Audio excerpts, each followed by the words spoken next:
All right, we reported earlier today on PFT Live, and this is something I actually put some work into for a change. There had been some widespread rumors, and we were able to get some information. And the core of the story goes like this, and what an alternate reality it would have been for the NFL.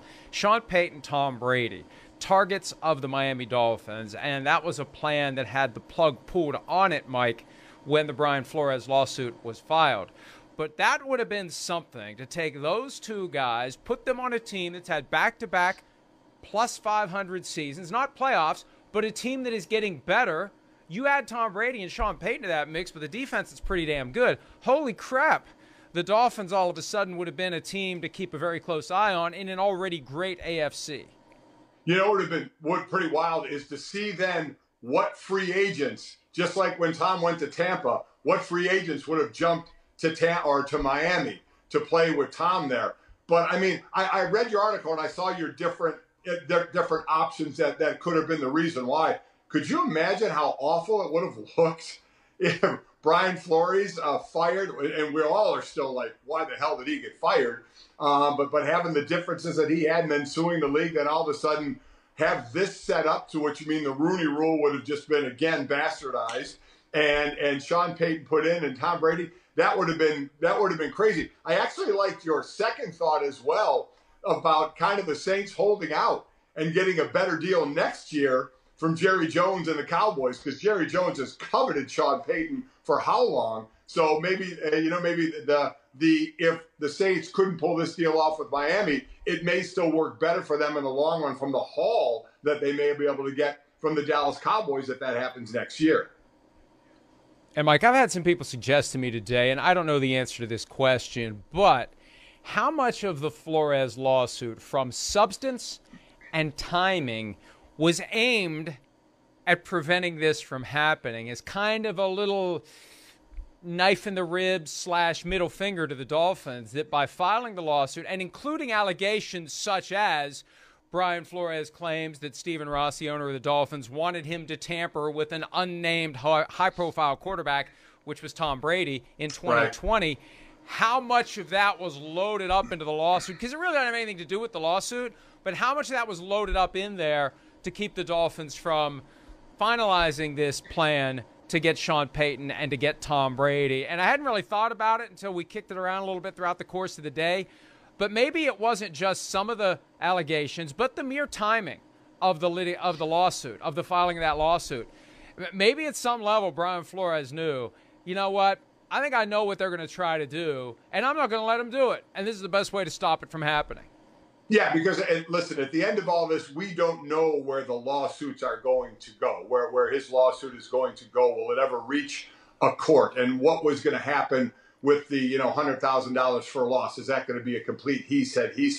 But I'm with you, the timing, and then so with that goes the optics, right? So it's not the court of law, it's going to be the court of public opinion of, man, this, if it looks like a duck and quacks like a duck, we're staring right at a duck, and Stephen Ross is, I think, already going to have to answer to enough things going on to, if you could pile that on top of it, I don't think there was just any way they could try and pull that off.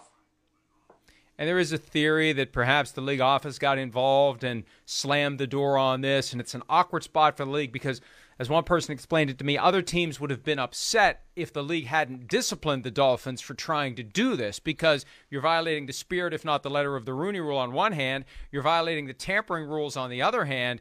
You can't just say stop it. You've got to go farther than that. But if you're the league, the last thing you want to do is announce to the world, on the heels of the Flores lawsuit, hey, we've caught the Dolphins with one hand in the Rooney Rule cookie jar, the other hand in the tampering cookie jar, and look at this. We have corruption on top of corruption on top of corruption. Hey, Congress, we know you're already investigating us over the Washington Commanders. Come take a look at this, too.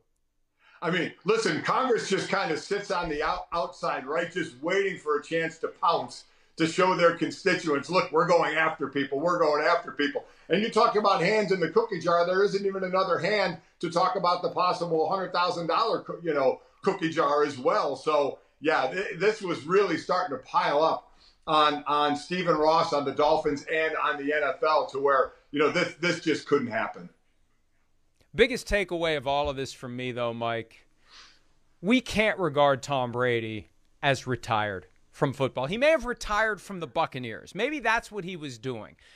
When he had that long social media message that didn't mention the Patriots, but mentioned pretty much everyone who worked for the Buccaneers, maybe he was retiring from Tampa Bay. And he fully intends at some point later this year to try to land somewhere. Maybe it was going to be Miami.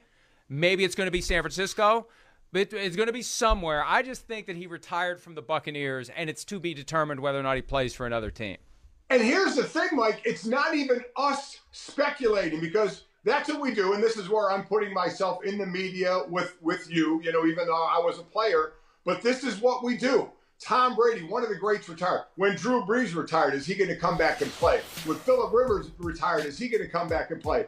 Tom Brady said he's retiring, so all of us would collectively say, man, he's coming off a great year. Is he going to come back? Mike, Tom said it. Tom is the one who said, I'm not fully closing the door.